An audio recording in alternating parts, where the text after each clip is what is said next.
চিকেনের একটি রেসিপি নিয়ে, নাম চিকেন ভর্তা।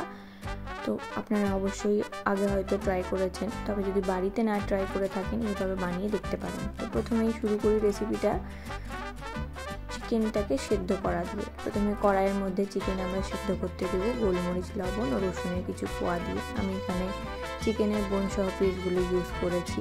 তারপরে সাইড প্রিপারেশনগুলো করে নিই। কেটে নিচ্ছি পেঁয়াজ, কুচি করে নেব।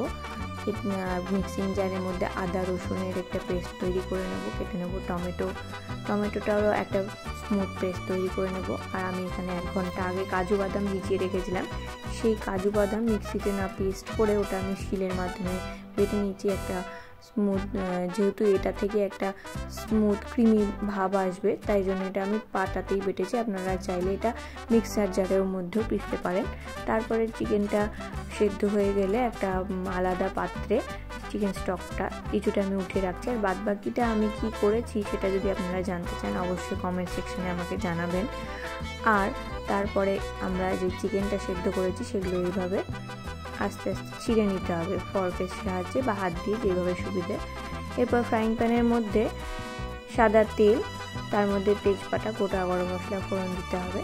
জিরে না ফোড়ন দিলেও হবে, কোনো অসুবিধা নেই। তারপরে কুচনো পেঁয়াজটা একটু নরম হয়ে গেলে তারপরে আমরা ওর মধ্যে আদা রসুনের পেস্টটা দিয়ে দেবো।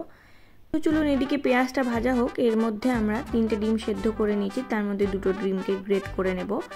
এরপর ডিম গ্রেট করা হয়ে গেলে আর একটা ডিম কিন্তু আমি পরে গার্নিশিংয়ের জন্য রেখে দিয়েছি। এর মধ্যে আদা রসুনের কাঁচা গন্ধ চলে গেলে পেঁয়াজের মধ্যে গুঁড়ো মশলার জন্য দিয়ে দিচ্ছি ধনে গুঁড়ো, জিরে গুঁড়ো, হলুদ, আর দিয়ে দেবো টমেটো পেস্ট দিয়ে ভালো মতো নাড়াচাড়া করতে হবে। আর এখানে এই জিনিসটাতে যখন আমরা লবণ অ্যাড করব তখন কিন্তু অবশ্যই খেয়াল রেখে অ্যাড করতে হবে, কারণ আমরা চিকেনটা লবণ দিয়ে সেদ্ধ করেছিলাম। যাই হোক, এরপর আমরা মশলাটা কষে আসলে তারপরে কাজু বাদামের পেস্টটা দিয়ে নিয়ে তারপরে সামান্য চিকেনের স্টক দিয়ে নাড়াচাড়া করে নিয়ে মশলাটা তেল ছেড়ে আসলে শ্রেডেড চিকেনটা দিয়ে দিতে হবে। আর বয়েল করা মানে গ্রেট করা যে ডিম আমরা রেখেছিলাম সেটা দিয়ে তার ওপর নাড়াচাড়া করে চিকেন স্টক দিয়ে তারপরে গরম মশলা অ্যাড করে নিয়ে ঢাকা দিয়ে কিছুক্ষণ রেখে দিতে হবে। ঢাকা দিয়ে তারপরে ঢাকাটা খুলে নিয়ে আমরা কাঁচা লঙ্কা লাস্টে অ্যাড করব। এটাতে তাহলে কাঁচা লঙ্কার একটা সুন্দর গন্ধ এই ভর্তাটাতে পাওয়া যায়। দেখুন এখনই এত সুন্দর একটা গন্ধ পাওয়া যাচ্ছিল এই সময়।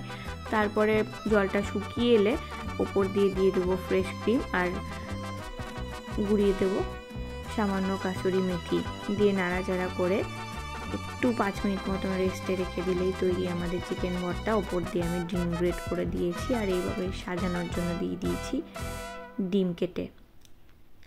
তো আপনারা এটা লুচি, রুটি, নান, পরোটা সব কিছুর সাথেই খেতে পারেন। রেস্টুরেন্ট থেকে আর আনার প্রয়োজন নেই, বাড়িতে এইভাবে বানিয়ে দেখুন, খুবই সুস্বাদু হয় খেতে। কেমন লাগলো জানাবেন।